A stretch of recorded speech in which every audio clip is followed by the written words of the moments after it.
6:20, what did you do in the war, baby? 40 years ago this week, the nation's children were packing their bags. Leslie Crowther tells the story of his evacuation.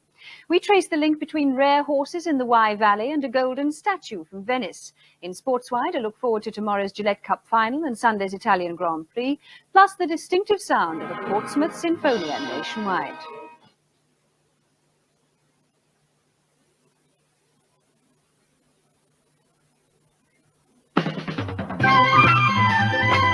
And we hope to continue on a better note than that. Our apologies for the loss of picture and the music there. Let me tell you that talks have been going on tonight between unions and management about the ITV dispute. It's now 4 weeks to the day since all commercial television channels closed down. And tonight's meeting, called by ACAS, the government's conciliation and arbitration service, is in response to new proposals put forward by the companies. Although both sides went to arbitration in the early days of the dispute and have met 4 times to date, hopes of a settlement have been continually dashed. Picketing is still going on outside company offices, and yesterday there was a mass demonstration outside Yorkshire TV's headquarters in Leeds. Layoffs leading up to the full-scale strike began at Thames Television in the first week of August, and by the following week all commercial companies except Channel TV were at a standstill. Since then, viewers still faithful to ITV have only been able to watch an announcement promising further news as soon as possible. Well, Martin Jackson, these talks at this very moment, as we understand it, are still going on. What's likely to emerge from them? Well, the fact they're still on, I think, is a good sign, because they've been talking for an hour and a half now.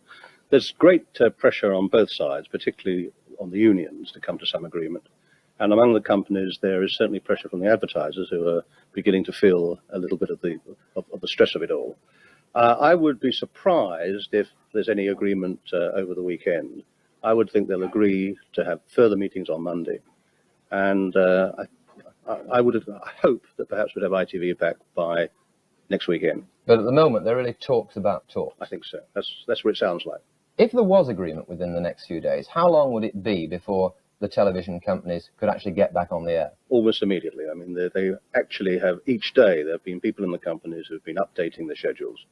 And I don't think it would take them more than, if there's agreement at 4 o'clock, they could be on the air for something, even that very night. But it might not include all the, what they claim to be anyway, super-duper programmes for the forthcoming autumn. It'll take the goodies a little more time to come, and I suspect that their autumn schedule will be given a proper launch maybe a week after they actually come back on the air. Now, on the face of it, it's a problem about pay, but is it really as simple as that? Well, that's how it started, and as far as the union was concerned, that's all it was. But the companies decided right at the very beginning to make a big issue of this, and to make an issue of it over manning, over the introduction of new technology. And this actually caught the unions on the hop. And in fact, the companies have been really dictating the terms of this dispute. Why at this stage should the companies decide to make it really what some people see anyway as a battle as to who controls ITV? Well, they've got their own contracts coming up. The franchises are about to be renewed. There's the prospect of a second ITV channel in a couple of years' time.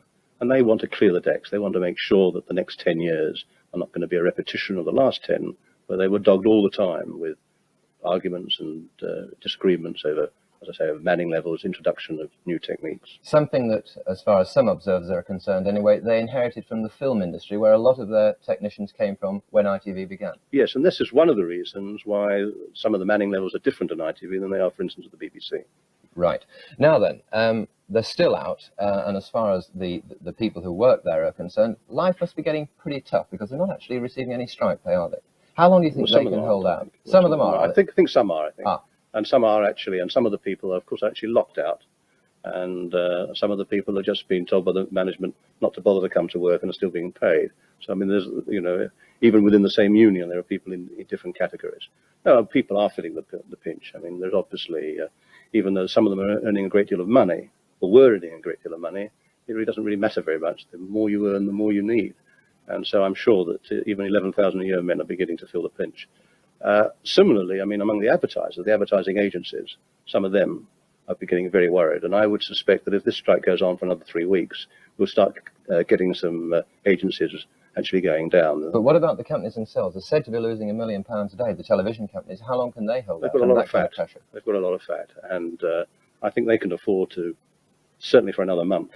This is a calculated risk. They've done their sums. They know how long they can last. But if there isn't settlement within the next few days, what do you think is going to happen?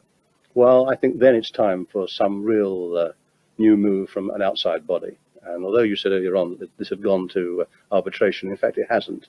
It's gone to conciliation. Sorry, correction, quite right. And what's going on at the moment is conciliation.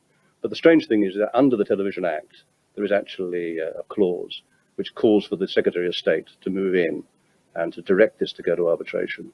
And I think that if nothing happens by Monday or Tuesday, I think it's time for someone to step in, whether it's the Independent Broadcasting Authority, the Home Secretary, or the Employment Minister. I think someone will have to step in next week. Martin Jackson, thank you very much indeed. Hugh.